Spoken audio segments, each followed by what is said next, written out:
নমস্কাৰ মনোমণিসকল, মই লক্ষ্মী অনিতা।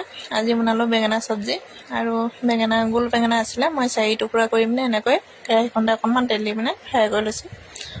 চব্জি বনাবৰ কাৰণে এনেকৈ যদি ফ্ৰাই কৰি লোৱা হয় তেতিয়াহ'লে খাই খুব ভাল লাগে, ৰঙচুৱা টাইপৰ কৰি পিনে। তাৰপৰা মই এইফালে একেখন কেৰাহীতে অকণমান তেল দি পিনে তাতে মই তেলখিনি গৰম কৰি অকণমান জিৰা, তাৰপিছত পিঁয়াজ, তাৰপিছত দিছোঁ কেঁচা জলকীয়া, তাৰপৰা নৰসিংহ পাতটো দিলে মানে খাই ভাল লাগে, গোন্ধ এটা ওলায়, খুব ভাল লাগে। আৰু মই লগতে দিছোঁ এইফালে বিলাহী, পিঁয়াজ, আদা নহৰু পেষ্ট লগতে মই পিচি লৈছিলোঁ। তাৰপৰা অকণমান তাতে মই দিছিলোঁ সৰিয়হ গুটি দি লৈ পিনে এইখিনি মই ধুনীয়াকৈ ভাজি লৈছোঁ। তাৰপৰা ইয়াতে মই লগতে দিম এতিয়া মছলাসমূহ দিম। মছলা দিয়া মই ভিডিঅ'টো দিবলৈ নহ'ল, ইয়াতে চব মছলা দিয়া আছে।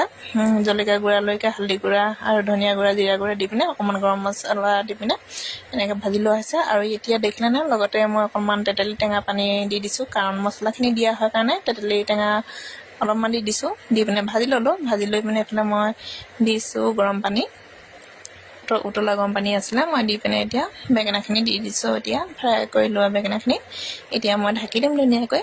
তাৰপৰা উতলিব দিম, ধুনীয়াকৈ সিজিবৰ কাৰণে দিম অকণমান মিডিয়াম চাইজত দি। তাৰপৰা এইফালে হৈ গ'ল মোৰ বেঙেনা চব্জি। খাই ভাল লাগে, আপোনালোকে ট্ৰাই কৰিব পাৰিব। আৰু ভিডিঅ'টো কেনেকৈ লাগিলে জনাব।